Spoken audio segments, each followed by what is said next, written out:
Learners ടെസ്റ്റിനിടെ പെൺകുട്ടിയോട് മോശമായി പെരുമാറി മോട്ടോർ വെഹിക്കിൾ ഇൻസ്പെക്ടർക്കെതിരെ പീഡന പരാതിയുമായി യുവതി രംഗത്ത്. മോട്ടോർ വെഹിക്കിൾ ഇൻസ്പെക്ടർക്കെതിരെയാണ് പീഡന പരാതി. അങ്കമാലിയിൽ ലേണേഴ്സ് ടെസ്റ്റിനിടെ പെൺകുട്ടിയോട് മോശമായി പെരുമാറിയെന്നാണ് പരാതി. പോലീസിൽ പരാതി നൽകിയതിന് പിന്നാലെ മോട്ടോർ വെഹിക്കിൾ ഇൻസ്പെക്ടർ ഒളിവിൽ പോയി. കഴിഞ്ഞ മാസം 27-നാണ് സംഭവം നടന്നത്. ലേണേഴ്സ് ടെസ്റ്റിനിടയിൽ പെൺകുട്ടിയോട് കമ്പ്യൂട്ടറിന്റെ അടുത്ത് വെച്ച് മോശമായി പെരുമാറിയെന്നാണ് പരാതി. മോട്ടോർ വെഹിക്കിൾ ഇൻസ്പെക്ടർ ശ്രീരാഗാണ് മോശമായി പെരുമാറിയത്. വിവരം പെൺകുട്ടി വീട്ടിൽ അറിയിക്കുകയും പിന്നീട് അങ്കമാലി പോലീസിൽ പരാതി നൽകുകയുമായിരുന്നു. പരാതിയുടെ അടിസ്ഥാനത്തിൽ കേസെടുത്തു. തുടർന്ന് ഇയാൾ ഒളിവിൽ പോവുകയായിരുന്നു. ഇയാൾക്കായി അന്വേഷണം നടക്കുകയാണെന്നും പോലീസ് അറിയിച്ചു. News desk press Malayalam.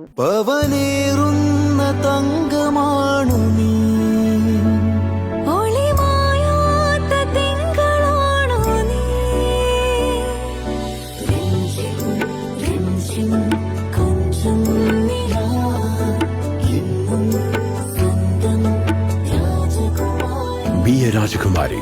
Rajakumari Gold and Diamonds. The trust of Travancore. Rajakumari.